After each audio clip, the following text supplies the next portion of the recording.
সঙ্গে সঙ্গে যখন শুনেছে আজকে স্বামী আসবে, অথচ সন্তান মারা গেছে, 1.5 মাস পর স্বামী আসছে, রুমাইসা তখন গোটা গ্রামবাসীর কাছে ঘরে ঘরে গিয়েছে, শোনো আমার সন্তান যে মারা গিয়েছে তোমরা কেউ আমার স্বামীকে জানাবে না। অনেকদিন পর আসছে, তার অনেক স্বপ্ন। স্বামী স্ত্রী জানে, স্বামী যদি স্ত্রীকে ছাড়া যদি প্রবাসে থাকে এটা কষ্ট লাগে না ভাই?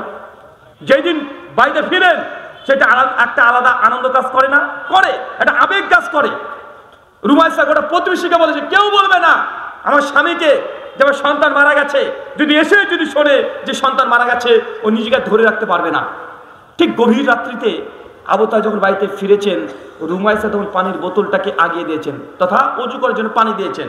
আবু তালেব অজু করেছেন, জিজ্ঞাসা করছেন আমার ছেলেটা কেমন আছে।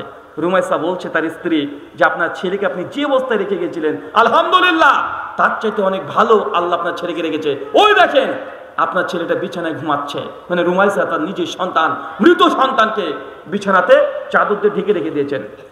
আবু তালেব মনে করছে যে আলহামদুলিল্লাহ ছেলে মনে ভালো হয়ে গেছে। তাই স্ত্রী বলছে যে আপনি যে অবস্থায় রেখে গিয়েছিলেন তার চাইতে অনেক ভালো আছে। আবু তালেবকে খাবার দিয়েছে, খাবার খেয়েছে। রুমাইসা সুন্দর করে সেজেছে, অনেকদিন পর স্বামী আসছে, সুন্দর করে নিজেকে পরিপাটি করে সেজেছে। আবু তালেব খাওয়া দাওয়া শেষ করে সোজা বিছানায় চলে গেছে। রুমাইসা সুন্দর করে সাজগুজ করে স্বামীর কাছে বিছানায় চলে গেছে। সারা রাত ধরে